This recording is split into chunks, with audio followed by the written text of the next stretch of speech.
दो जीनों की वंशांगति यानी इनहेरिटेंस ऑफ टू जीन्स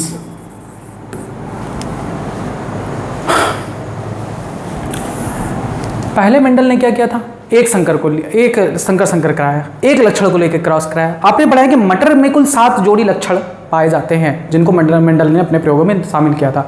कौन कौन से थे? पौधे की लंबाई थी लंबा पौना, बीज की आकृति थी गोल झुर्रीदार, बीज का रंग था पीला हरा, फली की आकृति थी फैली हुई सिकुड़ी हुई, फली का रंग था हरा पीला। उसके बाद आपने पढ़ा पुष्प का रंग बैगनी सफेद, पुष्प की स्थिति कक्षस्थ और अग्रस्त। ये 7 कुल विपर्यासी लक्षण पाए जाते हैं मटरों में। तो मेंडल ने एक संकर प्रयोग में एक लक्षण को लेकर क्रॉस किया, तो उसकी लंबाई में उन्होंने एक लंबे पौधे को एक बौने पौधे के साथ क्रॉस कराया। अब उन्होंने 2 लक्षणों को एक साथ लेकर उसकी वंशांगति का अध्ययन किया कि जब हम 2 लक्षणों को एक साथ लेकर संकरण कराते हैं, प्रयोग कराते हैं, तो क्या ऑब्जर्वेशन होता है, वो मेंडल ने कराया। यानी यहाँ पर 2 लक्षण लिया, एक तो उन्होंने लिया बीज की आकृति और साथ ही उन्होंने लिया बीज का रंग। 2 लक्षण लिए, ध्यान से समझना। 2 लक्षण कौन कौन से लिए? बीज की आकृति और बीज का रंग, ये दोनों लक्षण उन्होंने साथ में लिया। अब आपको पता है कि प्रभावी लक्षण कौन है और अप्रभावी लक्षण कौन है। अगर नहीं पता है तो शर्म आ जाए आपके ऊपर। 50 बार आपको रटाए हैं कि प्रभावी अप्रभावी लक्षण कौन से होते हैं। यहां पर जो बीज की आकृति है, बीज की आकृति प्रभावी लक्षण कौन सा होता है? गोल। अप्रभावी लक्षण कौन सा होता है? झुर्रीदार, है ना। बीज का रंग प्रभावी लक्षण कौन सा होता है? पीला। अप्रभावी लक्षण बीज के रंग में हरा। अब आपको पता है कि इनके जीन को कैसे लिखते हैं, बताओ कैसे लिखते हैं? गोल है यानी राउंड, इसका इंग्लिश क्या होगा? राउंड।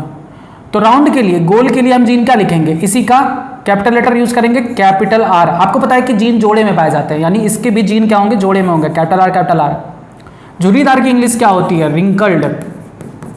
लेकिन यहाँ पर हम इसके लिए डब्ल्यू नहीं यूज करेंगे। आपको पता है कि अप्रभावी लक्षण के जीन को दर्शाने के लिए प्रभावी लक्षण वाले जीन को ही स्मॉल लेटर यूज करते हैं। कैपिटल आर है तो यहाँ क्या लिखेंगे? Small R small R. उसी तरीके से पीला, पीले की इंग्लिश क्या होती है? येलो। तो येलो में आपने देखा कि कैपिटल वाई है, तो पीला चूंकि प्रभावी है तो हम किसका लेंगे? कैपिटल वाई लेंगे, कैपिटल वाई लेंगे। हरे का इंग्लिश क्या होता है? ग्रीन। लेकिन हम यहाँ पर जी यूज नहीं करते हैं। आपको पता है कि अप्रभावी लक्षणों का जो जीन होता है वो प्रभावी लक्षण का स्मॉल लेटर यूज करते हैं, यानी इसके लिए भी हम यूज करेंगे स्मॉल वाई, क्योंकि ये दोनों तो एक ही लक्षण के हैं ना, ये दोनों एक ही लक्षण के हैं ना, इसीलिए हम इनके अप्रभावी को स्मॉल से डिनोट करते हैं। यानी मेंडल ने कौन से पौधे लिए?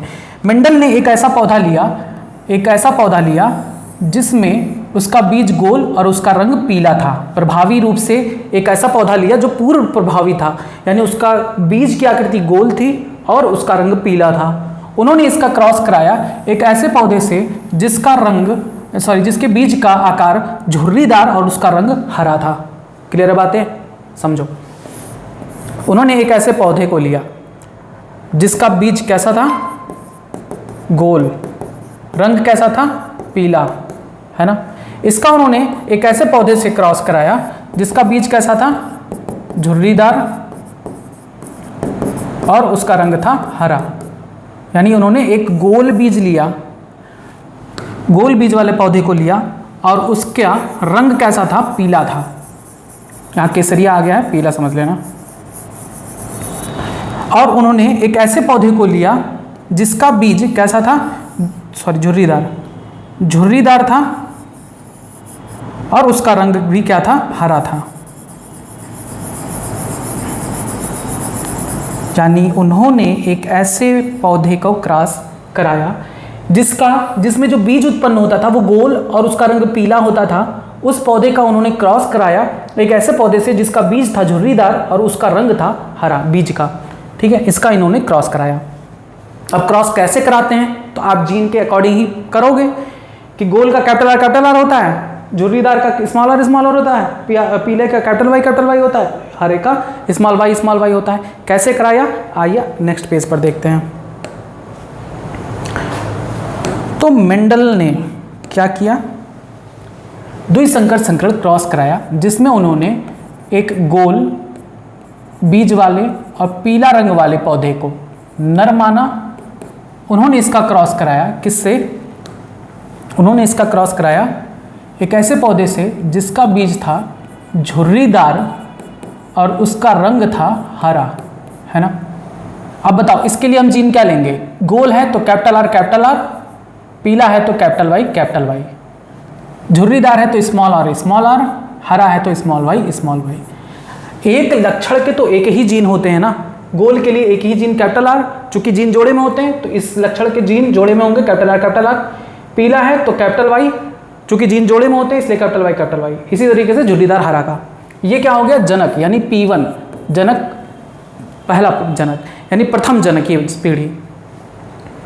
अब जनक में नर युग्मक बनेगा, मादा में मादा युग्मक बनेगा। इसको क्या मान लेते हैं? मादा।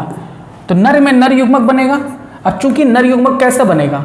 नर युग्मक एक ही प्रकार का बनेगा, क्योंकि कोई भी इसमें विषम युग्मजी अवस्था नहीं है, सब समयुग्मजी हैं। दोनों कैपिटल आर, कैपिटल वाई हैं। इनमें कोई विषम युग्मजता नहीं है, इसलिए एक ही प्रकार का युग्मक बनता है कैपिटल वाई वाला। क्योंकि अर्धसूत्री विभाजन होता है युग्मक बनते समय, और आपको पता है कि युग्मक बनते समय जब अर्धसूत्री विभाजन होता है तो गुणसूत्र आधे आधे जाते हैं। तो जो गुणसूत्र आधे आधे जाएंगे तो जीन भी तो आधे आधे जाएंगे, यानी 2 कैपिटल आर में से 1 कैपिटल आर और 2 कैपिटल वाई में से 1 कैपिटल वाई इसके युग्मक में जाएगा। इसी तरीके से यहाँ पर भी जब मादा युग्मक बनेगी तो भी अर्धसूत्री विभाजन होगा और जीन कितने जाएंगे? आधे आधे जाएंगे। ठीक है, नर युग्मक और मादा युग्मक बन गया। अब युग्मक बनाने की संख्या कैसे निर्धारित की जाती है? जब कहीं पर भी कोई भी विषम युग्मजता ना हो। विषम युग्मजता क्या होती है? देखो ये समयुग्मजता अवस्था है। कैपिटल आर है तो ये क्या कहलाएंगे? समयुग्मजी, जिसके बारे में आपको मैं पहले भी बता चुका हूं। अगर यहाँ पर कैपिटल आर स्मॉल आर हो तो दोनों जीन अलग हो गया, तो ये क्या कहलाएंगे? विषम युग्मजी। जब कहीं पर भी कोई विषम युग्मजता ना हो तो वहां पर एक ही प्रकार का युग्मक बनता है। अगर कहीं पर भी विषम युग्मजता अवस्था आ गई, देखो एक विषम युग्मजी हो गया, एक समयुग्मजी। विषम युग्मजों की संख्या कितनी आई? n बराबर 1। एक ही तो विषम युग्मज है इनमें, ये तो समयुग्मजी है, ये विषम युग्मजी है 1। तो जो युग्मकों की संख्या होती है कैसे निकालते हैं? युग्मकों की संख्या कैसे निकालते हैं? युग्मकों की संख्या कैसे निकालते हैं? उसका फॉर्मूला है 2 टू द पावर n। यहाँ पर n कितना आया? 1, यानी 2 टू द पावर 1 कितना आएगा? 2। यानी 2 प्रकार के युग्मक इनसे बनेंगे। देख लो, capital R small R, capital Y से कितने प्रकार के युग्मक बनेंगे? 2 प्रकार के बनेंगे।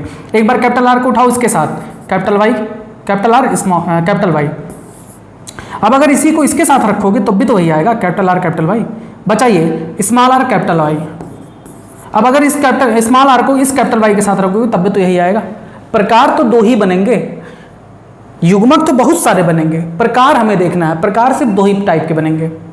किस पर डिपेंड होता है? युग्मजता की संख्या, विषम युग्मजता की संख्या पर। n क्या है? विषम युग्मजता को प्रदर्शित करता है। n क्या है? Number of heterozygosity, number of heterozygosity, number of heterozygosity यानी विषम युग्मजता की संख्या, विषम युग्मजता की संख्या। अब यहां पर आपसे क्वेश्चन पहले बहुत पूछे जाते थे नीट में, ऐसे दे देते थे capital R, capital Y, capital T small T. बताइए कितने प्रकार के युग्मक बनेंगे? तो इस फॉर्मूले के अकॉर्डिंग आप निकाल सकते थे। अगर अभी भी पूछा जाए तो इसी फॉर्मूले के अकॉर्डिंग निकाल लोगे। एक और एग्जांपल देख लेते हैं। अगर यहाँ पर capital R, capital Y, small Y है तो विषम युग्मजता की संख्या कितनी हुई? ये भी विषम युग्मज है, ये भी विषम युग्मज है। विषम युग्मजता की संख्या यानी नंबर ऑफ हेट्रोजाइगोसिटी कितनी हुई? 1 और 2, यानी n बराबर कितना आया? 2। फॉर्मूला लगाओ, 2 टू द पावर n होता है ना, तो 2 टू द पावर क्या आएगा? 2। 2 दूना कितना होता है? 4। यानी इनसे कुल 4 प्रकार के युग्मक बनेंगे। देख लीजिए कैसे बनते हैं। Capital R, capital Y, capital R, small Y. एक बार इसको उठाओगे इसके साथ रखोगे, एक बार इसको उठाओगे इसको साथ रखोगे, हो गया। अब बचाइए, इसको उठाओ इसके साथ रखो, स्मॉल आर कैपिटल वाई, इसको उठाओ इसके साथ रखो, स्मॉल आर स्मॉल वाई। 4 ही प्रकार के तो युग्मक बनेंगे। और किसी प्रकार के युग्मक बने तो कमेंट में लिख के दे देना, नहीं बनेंगे, 4 ही प्रकार के युग्मक बनेंगे। अब अगर आपको फंसाने के लिए एक और क्वेश्चन इस तरह से पूछ लिया जाए कि capital R, capital Y, small T, capital T small T हैं, तो बताओ कितने प्रकार के युग्मक बनेंगे? नहीं निकाल पाओगे। 1 विषम युग्मज है, 2 विषम युग्मज है, 3 विषम युग्मज है। 3 विषम युग्मजता है, यानी n इज इक्वल टू कितनी है? 3। 2 टू द पावर 3 कितना आएगा? 2 दूना 4 दूना 8। बना के देख लेना, 8 से ज़्यादा प्रकार के युग्मक नहीं बनेंगे। अब दूसरा देख लो, अगर इस तरह से दे दें कैपिटल आर, कैपिटल वाई और फिर दे दें स्मॉल टी, बताओ कितने प्रकार के युग्मक बनेंगे? तो बताओ, यहाँ पर देखो विषम युग्मजी की संख्या 1 है, यहाँ पर विषम युग्मज है नहीं, दोनों समान है, यहाँ पर विषम युग्मज है नहीं, दोनों समान है, सम युग्मज ही है, एक ही है, तो n बराबर कितना आया 1, 2 टू द पावर 1 कितना आएगा? 2 प्रकार के युग्मक बनेंगे, चेक करके देख लेना। तो ये था युग्मकों की संख्या निकालने का फॉर्मूला, आप चाहे तो इसको नोट कर लें। अब देखो मेंडल ने यहाँ पर देखा कि F1 जनरेशन में किस प्रकार के पौधे आते हैं, बताते हैं। देखो युग्मक बन गए, यहाँ पर कोई भी सम युग्मजता अवस्था नहीं है, सब सम युग्मजी हैं तो एक ही प्रकार के युग्मक बनेंगे, यहाँ पर भी सब सम युग्मजी हैं तो एक ही प्रकार के युग्मक बनेंगे। अब मान लो कि ये नर युग्मक इससे फ्यूज करता है, ये नर युग्मक इस मादा युग्मक से फ्यूज करता है, तो क्या बनाएगा? कैपिटल R यहाँ से, स्मॉल r यहाँ से, कैपिटल Y यहाँ से, स्मॉल y यहाँ से। आप लोग गलती क्या करते हो, आप लोग इसको उठाओगे ऐसे, capital R capital Y, small r small y। ये बहुत गलत तरीका है, इससे कुछ भी नहीं निकलेगा, रद्द हो जाओगे। तो जो जीन है उसी के एलील के साथ में रखेंगे, समान जीन के समान एलील को पास रखेंगे। Capital R capital small r, capital Y small y, ऐसे नहीं लिखते हैं, जिंदगी में नहीं निकाल पाओगे इससे, ठीक है। ये क्या बना? F1 जनरेशन, प्रथम संतानीय पीढ़ी, प्रथम संतानीय पीढ़ी, यानी इनके और इनके जनन से जो प्रथम संतान पैदा हुआ वो कैसा हुआ? देखो कैपिटल R है, कैपिटल R क्या होता है? प्रभावी, तो क्या बनेगा? गोल राउंड बनेगा। कैपिटल Y है तो क्या बनेगा? येलो यानी पीला। यानी ये जो पौधे होंगे वो कैसा बीज उत्पन्न करेंगे? गोल और पीला, यानी यहाँ पर क्या बनेगा? Round and yellow. ये क्या होंगे? संकर होंगे, क्योंकि इनमें अलग अलग एलील हैं। अब मेंडल ने क्या किया? कुछ भी नहीं किया, क्या इनको क्या किया? कह दिया स्वपरागण होने दिया, कहने सामान्य रूप से इनमें जो जनन होता है उसको होने दिया, कुछ छेड़खानी नहीं की। तो अब इनमें क्या होगा? नर भाग में भी वही जीन होगा, capital R small r, capital Y small y। नर में भी वही जीन होगा, मादा में भी वही जीन होगा, capital R small r, capital Y small y, मादा में भी वही होगा। अब मैंने आपको क्या बताया था, ये क्या हो जाएंगे? P2 जनरेशन, दूसरी जनकीय पीढ़ी। अब इनसे संतान उत्पन्न होंगे ना, तो ये जनक हो जाएंगे। तो अब इनसे क्या बनेंगे? युग्मक। और अभी मैंने आपको बताया है कि जब विषम युग्मजता की संख्या कितनी है? 1 और 2, दो प्रकार की, दो विषम युग्मजता है ना, नंबर ऑफ हेटेरोजाइगोसिटी यानी n कितना है? 2 है, तो फार्मूला लगाइए 2 टू द पावर 2 कितना आएगा? 4 प्रकार के यहाँ पर युग्मक बनेंगे। कैसे? देख लो। यहाँ पर अगर आप सीख गए कि युग्मक कैसे बनाते हैं तो आप सब कर ले जाओगे। ध्यान देना, पहले इसको उठाओगे, इसके साथ रखोगे, कैपिटल R कैपिटल Y, फिर इसको उठाओगे, कैपिटल R इसके साथ रखोगे, स्मॉल y। अब इसका इन दोनों के साथ हो गया ना, अब बचा क्या? स्मॉल r को उठाओ, कैपिटल Y के साथ रखो, अब फिर स्मॉल r स्मॉल y। बस 4 प्रकार के युग्मक बन गए। इससे ज़्यादा कोई कॉम्बिनेशन नहीं बनेगा, चाहे तो आप कितनी भी कोशिश कर लो। किसको क्या उठाओगे? कैपिटल R स्मॉल y को रखोगे तो रख ही दिए हैं, फिर देखोगे स्मॉल r स्मॉल y को, वो भी रख दिए हैं। ठीक, 4 प्रकार के युग्मक। अब यहाँ पर देखो, यहाँ पर भी 4 प्रकार के युग्मक बनेंगे, क्योंकि विषम युग्मजता कितनी है? 1 और 2।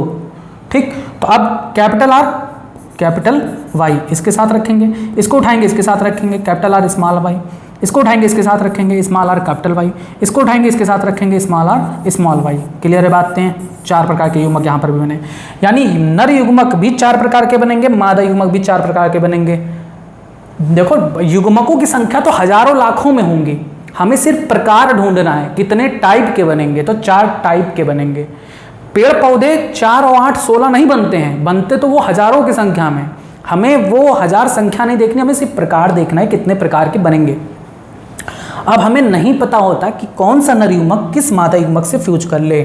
हो सकता है कि ये नर युग्मक इससे फ्यूज कर ले, हो सकता है यही नर युग्मक इससे फ्यूज कर ले, हो सकता है ये इससे फ्यूज कर ले, हो सकता है ये इससे फ्यूज कर ले, हो सकता है ये इससे फ्यूज करे, हो सकता है ये इससे, हो सकता है ये इससे, हो सकता है। तो ऐसे ऐसे बनाएंगे। जो लाइनिंग में मैंने आपको एक संकर प्रयोग में बताया था ना, ऐसे ऐसे करके, तो वो इसमें नहीं यूज कर सकते हैं क्योंकि यहाँ पर संख्या ज़्यादा बनेंगी। तो इसके लिए हम यूज करेंगे वही रिजनैल्ड भैया वाला सी पुनेट, यानी पुनेट स्क्वायर मेथड का यूज करेंगे। अब चूंकि आपके बुक में ऐसे बना हुआ दिखाया है पुनेट स्क्वायर मेथड, तो आप यहाँ पर समझने में प्रॉब्लम हो सकती है, इसलिए हम इसको ऐसे तिरछा बर्फी नुमा नहीं बनाएंगे। इसको कैसे बनाएंगे? पार्ले बिस्कुट के शेप में, यानी इसको स्क्वायर शेप में बनाएंगे ऐसे। ठीक है, पुनेट स्क्वायर है तो स्क्वायर तो आप किसी भी बना सकते हो, ऐसे बना लो, चाहे उसको पकड़ के ऐसे कर दो। अच्छा रुको, यहाँ पर एक गेम दिखाते हैं।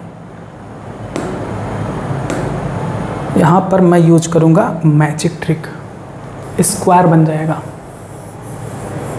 बन जा, बहुत सही। बस बस बस, अरे 1 2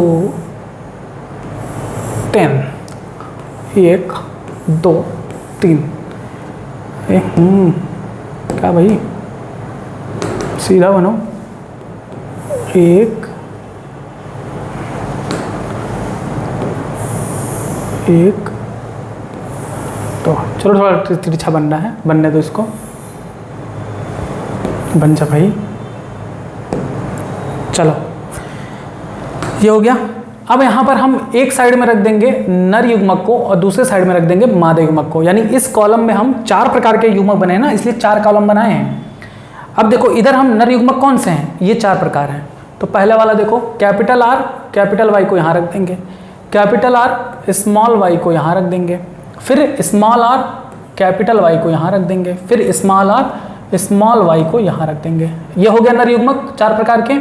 अब यहाँ पर देखो मादा युग्मक 4 प्रकार के इधर रखेंगे, capital R capital Y, capital R small Y, small R capital Y और स्मॉल आर स्मॉल वाई, 4 प्रकार के।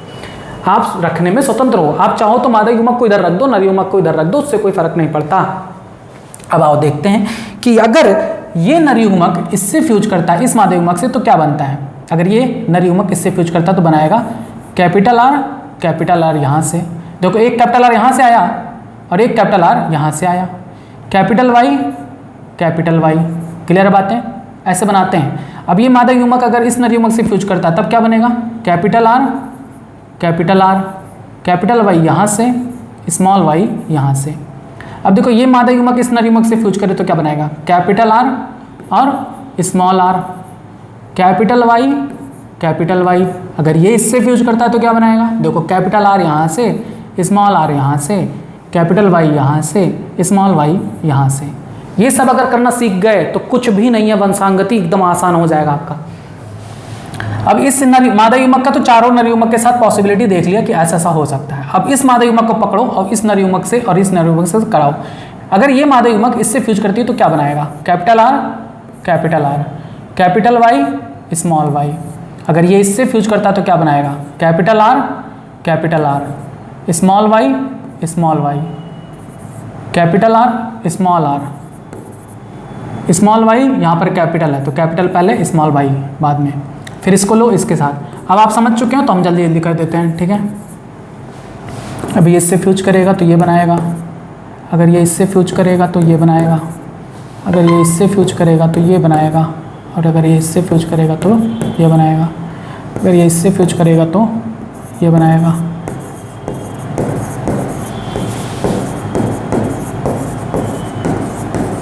ठीक, कुल कितने प्रकार के बनेंगे, 1 2 3 4, 1 2 3 4, 4 चौक 16, कुल 16 प्रकार के पौधे बनेंगे यहाँ पर। कितने प्रकार के, 16 प्रकार के पौधे यहाँ पर बनेंगे।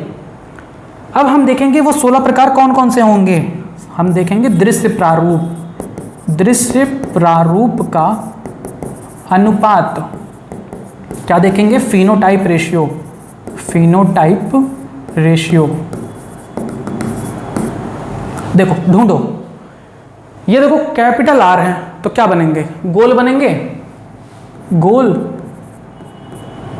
और कैपिटल वाई है तो क्या बनेगा, पीला। कैपिटल वाई तो पीला बनाता है ना। कैपिटल आर है तो क्या बनेगा, गोल। ये क्या बनेगा, कैपिटल वाई है तो पीला। अब हम शॉर्ट फॉर्म में लिखेंगे, ये आर है यानी गोल बनेंगे, कैपिटल वाई है तो पीला बनेगा, कैपिटल आर है क्या बनेगा, गोल, कैपिटल वाई है तो क्या बनेगा, पीला, गोपी। कैपिटल आर है तो क्या बनेगा, गोल, कैपिटल वाई है तो क्या बनेगा, पीला। ठीक है, ये क्या बनेंगे, कैपिटल आर है तो गोल, ये क्या बनेंगे। अब देखो स्मॉल वाई है तो स्मॉल वाई क्या बनेगा, हरा, पीला नहीं, क्योंकि स्मॉल वाई किसका होता है, स्मॉल वाई हरे का होता है। तो ये क्या बनेगा, हरा, गोल और हरा। नेक्स्ट, ये इसको पकड़ो, कैपिटल आर है क्या बनेगा, गोल, कैपिटल वाई है क्या बनेगा, पीला, कैपिटल आर है क्या बनेगा, गोल। अब देखो स्मॉल वाई फिर आ गया तो ये क्या बनेगा, हरा। अब देखो ये क्या है, कैपिटल आर यानी गोल, कैपिटल वाई क्या है, पीला, कैपिटल आर क्या है, गोल, कैपिटल वाई क्या है, पीला। अब देखो यहाँ पर स्मॉल आर आ गया, बताओ क्या बनेगा? यहाँ पर ये बनेगा स्मॉल आर है तो झुर्रीदार बनेगा, झुर्रीदार। और चूंकि इस कैपिटल वाई है तो कैपिटल वाई है तो क्या बनेगा? पीला बनेगा। कैपिटल आर है, सॉरी स्मॉल आर है तो फिर यहाँ क्या बनेगा? फिर यहाँ झुर्रीदार बनेगा। और चूंकि कैपिटल वाई है तो क्या बनेगा? पीला। और फिर यहाँ पर देखो कैपिटल आर है तो क्या बनेगा? गोल। कैपिटल वाई है तो पीला। यहाँ पर देखो कैपिटल आर है तो गोल। यहाँ पर स्मॉल वाई है तो क्या बनेगा? हरा। ठीक है। अब यहाँ पर देखो झुर्रीदार बनेगा, स्मॉल आर है झुर्रीदार। उसके बाद ये क्या है? कैपिटल वाई, तो क्या बनेंगे? पीला। अब देखो ये क्या है? स्मॉल आर तो दोनों क्या बनेंगे? झुर्रीदार। और चूंकि स्मॉल वाई है तो क्या बनेगा? हरा। अब हम ढूंढेंगे वो लक्षण, दृश्य प्रारूप का अनुपात। दृश्य प्रारूप का अनुपात हम देखेंगे गोल और पीला कितना बना, गोल और पीला कितना बना। देखो गोल पीला, ये देखो ये भी गोल पीला, ये भी गोल पीला, ये भी गोल पीला, ये भी गोल पीला, ये गोल हरा है नहीं लेंगे, गोल पीला, गोल हरा है नहीं लेंगे, गोल पीला नहीं लेंगे, झुर्रीदार है, गोल पीला। बस कितने बने? 1 2 3 4 5 6 7 8 9, 9 कितना बने? गोल और पीला कितना बना? 9। अब ये हो गया। अब दूसरा देखो गोल और हरा कितना बना? गोल और हरा कितना बना? ढूंढो भैया। एक है गोल हरा और देखो गोल हरा 2, उसके बाद ये देखो 3 गोल हरा बना। कितने बने? 3 गोल हरा बने। अब आ जाओ झुर्रीदार, ये सब हो गए, ये सब हो गए, ये हो गया, ये बचा झुर्रीदार पीला। तो हम देखेंगे कि झुर्रीदार और पीला कितने बने। तो ये झुर्रीदार पीला है 1, झुर्रीदार पीला 2, ये देखो 3, कितने बनेंगे? 3 झुर्रीदार पीला बनेगा। अब बचा क्या? 1 झुर्रीदार हरा, झुर्रीदार और हरा कितना बना? 1। इस प्रकार से दृश्य प्रारूप का अनुपात यानी फिनोटाइपिक रेशियो कितना आया? 9331। कितना आया? 9331। ये क्या है? ये सब F2 हैं, ये F2 जनरेशन है। तो मेंडल ने ये पाया कि जब 2 जीनों का वंशांगति का अध्ययन किया जाता है तो उसमें F1 पीढ़ी तो प्रभावी लक्षण प्रदर्शित करता है, F2 में जो दृश्य प्रारूप का अनुपात है वो 9331 का रेशियो शो करता है, 9331 का अनुपात प्रदर्शित होता है। इस प्रकार से क्लियर है बात है। अब मेंडल ने जब द्विसंकर प्रयोग किया तो उन्होंने पाया कि जब हम 2 लक्षणों को लेकर क्रॉस कराते हैं, यानी गोल और पीला 2 अलग अलग लक्षण हैं, इनको जब हम लेकर क्रॉस कराते हैं तो युग्मक बनते समय इनके लक्षण के जो जीन हैं या एलील हैं वो दूसरे लक्षण वाले जीन या एलील को डिस्टर्ब नहीं करते और स्वतंत्र रूप से युग्मकों में जाते हैं और स्वतंत्र रूप से अपना लक्षण प्रदर्शित करते हैं। यानी कहने का मतलब ये कि स्वतंत्र परिवहन का नियम क्या कहता है कि एक जीन का जो एक लक्षण का जो जीन है वो दूसरे लक्षण के जीन को प्रभावित नहीं करता और स्वतंत्र रूप से वो युग्मकों में जाता है और संततियों में स्वतंत्र रूप से अपना लक्षण को प्रदर्शित करता है। इसीलिए इसे कहते हैं स्वतंत्र परिवहन का नियम, law of independent assortment. Assortment का मतलब होता है विसंयोजन, यानी जब 2 जीन हम लेकर क्रॉस कराते हैं तो उसमें हम पाते हैं कि दोनों जो जीन हैं वो एक दूसरे को डिस्टर्ब नहीं करता। यानी गोल वाले का जो जीन कैपिटल आर है वो पीले वाले कैपिटल वाई वाले जीन को डिस्टर्ब नहीं करता। ठीक है, इसी को कहते हैं स्वतंत्र परिवहन का नियम। यही मंडल ने द्विसंकर संकर प्रयोग के बाद दिया था। इसको इस तरह से नोट कर लीजिए। अच्छा, यहाँ पर तो दृश्य प्रारूप का अनुपात निकल गया 9331। क्या आप जीन प्रारूप का अनुपात भी निकाल सकते हैं? बिल्कुल निकाल सकते हैं।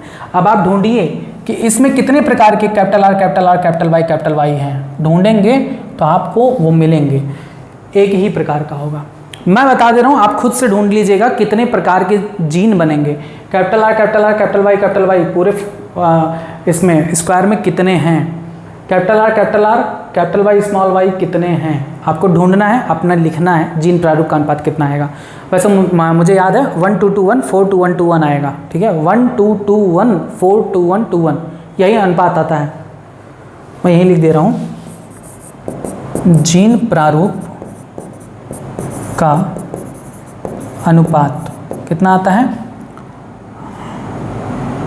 1:2:1 4:1:1 देख लो, 2 1 3 3 1 4 4 2 6 6 4 10 10 5 15 1 16, ठीक है, यही रेशियो आएगा 1:2:1 4:1:1 ये 2:1:1, हाँ ठीक, 1:2:1 4:1:1 यही जीन प्रारूप का अनुपात आता है F2 जनरेशन में द्विसंकर संकरण प्रयोग में।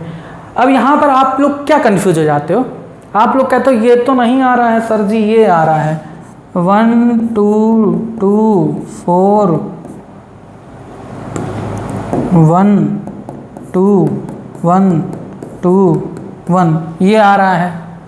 अरे गधों, अनुपात में इधर उधर करने से कोई फर्क थोड़े ना पड़ता है, आपको वैल्यू देखनी है कि कितने 1 हैं कितने 2 हैं। तो 1 2 3 4 4 एक प्रकार का बनना है, 2 1 2 3 4 4 दो के रूप में बनना है, और एक जो जीन है वो 4 के रूप में बनना है।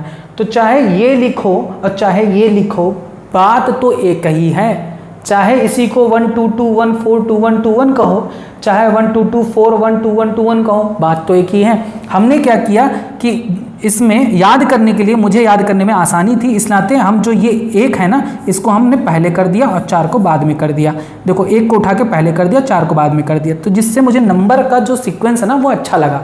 1:2:1 4:1:1 कितना आसान है याद करना, आज तक नहीं भूला, तो ऐसे आपको भी याद हो सकता है। बहुत सारे बच्चे कहते हैं कि ऐसा वाला जीन प्रारूप आ रहा है, तो वो भी सही है, कोई गलत नहीं है, ठीक है, बदमाशी नहीं, मैथ पढ़े होगा थोड़ा बहुत।